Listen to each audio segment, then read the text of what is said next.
నమస్తే, welcome to Janasena Royals news. అన్ని దానాల్లోకి అన్నదానం గొప్పది అని అంటారు. ఎందుకంటే ఆకలి కులమత భేదాలు ఉండవు, ధనిక పేదల తేడాలు ఉండవు. అందరినీ సమానంగా బాధించేది ఆకలి బాధ ఒకటే. ధనం ఉండి కూడా ఆకలి బారి నుండి తప్పించుకోలేము ఒక్కొక్కసారి. అటువంటి ఆకలి బాధితులను ఆపన్న సమయంలో ఆదుకున్న మహిళా శిరోమణి శ్రీమతి శ్రీ డొక్కా సీతమ్మ గారు. డొక్కా సీతమ్మ తూర్పు గోదావరి జిల్లాలోని రామచంద్రపురం తాలూకా మండపేట గ్రామంలో 1841 అక్టోబర్ 2వ వారంలో జన్మించారు. ఈమె తండ్రి అనుపిండి భవానీ శంకరం, తల్లి నరసమ్మ. సీతమ్మ తండ్రి శంకరం గారిని గ్రామస్తులు బువ్వన్న అనే పేరుతో పిలుస్తుండేవారు. దానికి కారణం ఏంటంటే ఆయన అడిగిన వారందరికీ బువ్వ అంటే అన్నం పెట్టడమే. అటువంటి తండ్రికి కూతురిగా జన్మించిన సీతమ్మ అన్నార్తుల ఆకలిని తీర్చిన మహా ఇల్లాలు. విద్యా విన్యాసాలు లేని సాధారణ గృహిణి ఆమె. బాల్యంలో సీతమ్మ గారికి తల్లిదండ్రులు కథలు, పాటలు, పద్యాలు అన్నింటినీ నేర్పించారు.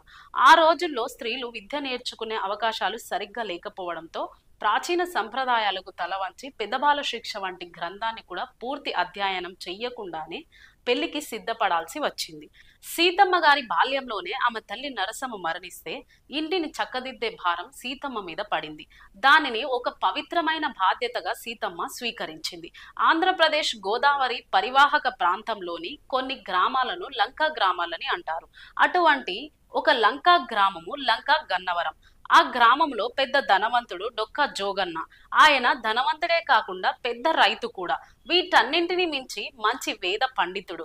ఒక రోజున పండిత సభకు వెళ్లి వస్తుండగా మండపేట వచ్చేసరికి మధ్యాహ్న భోజనం సమయం అయింది.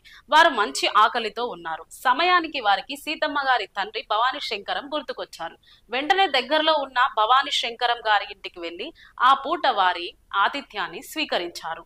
జోగన్నకి అతిథి మర్యాదను చేయడంలో సీతమ్మ చూపించిన ఆదరాభిమానాలు ఆయన సంతృప్తి చెందాడు, పరమానందభరితుడైనాడు.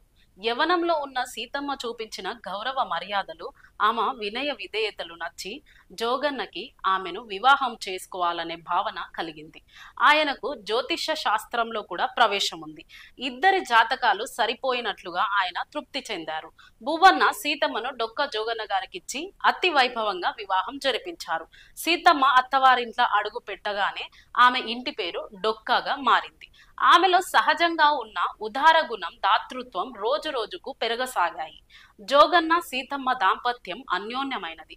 ఆ పుణ్య దంపతులను చూసి చుట్టుపక్కల గ్రామస్తుల వారందరూ గొప్పగా చెప్పుకునేవారు. ఆప్యాయత ఆదరణలకు నిలయంగా వారి ఇంటిని గురించి ఆ చుట్టుపక్కల గ్రామస్తులందరూ ఆ రోజుల్లో గొప్పగా చెప్పుకునేవారు. లంకా గ్రామాలకు చేరుకోవాలంటే నేటికి కూడా పడవ ముఖ్యమైన ప్రయాణ సాధనం. జోగన్న గ్రామమైన లంకా గన్నవరం త్రోవలో ఉండడంతో చాలా మంది ప్రయాణికులు వారి ఇంటనే భోజనాలు చేసేవారు. ఏ వేళ అతిథులు వచ్చినా వారికి అన్నపానాదులు లేవని చెప్పకుండా వారికి సకల మర్యాదలు చేయడంలో ఒక పవిత్ర కార్యంగా ఆ దంపతులు స్వీకరించారు.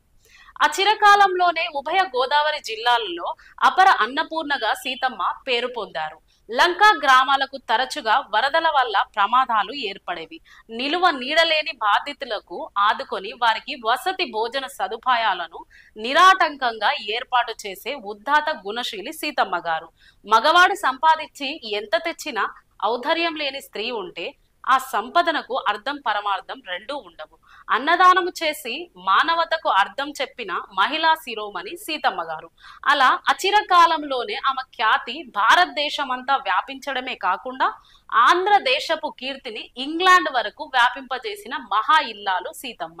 అన్నం పెట్టేటప్పుడు ఆమె చూపే మాతృప్రేమ మరువరానిది. జీవితం అంతా మాతృప్రేమను పంచిన మహనీయురాలు ఈమె.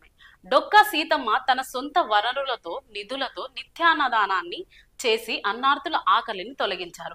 అందుకే ఇప్పుడు మన ఆంధ్రప్రదేశ్ రాష్ట్రంలో మధ్యాహ్న భోజనానికి ఆమె పేరు పెట్టడం జరిగింది. సీతమ్మ గారు చూపించిన మాతృప్రేమను మనం మరచిపోయామన్నది బాధాకరం. అన్నదానాన్ని మించిన దానం లేదని చెప్పడమే కాకుండా నిస్వార్థంగా జాతి, కుల, మత విచక్షణ చూపకుండా అన్నార్తులకు మాతృప్రేమను పంచిన జీవితాన్ని చరితార్థం చేసుకున్న అపర అన్నపూర్ణమ్మ డొక్కా సీతమ్మ. అన్నదానమే కాకుండా మరెన్నో శుభకార్యాలకు విరాళాలు ఇచ్చిన దాత కూడా ఈ మహా ఇల్లాలు. 1909లో మరణించింది. ఆమె చేసిన నిస్వార్థ సేవలను గుర్తు చేసుకుంటూ ఆ మహనీయురాలికి మనం ఇచ్చుకునే ఘన నివాళులివి.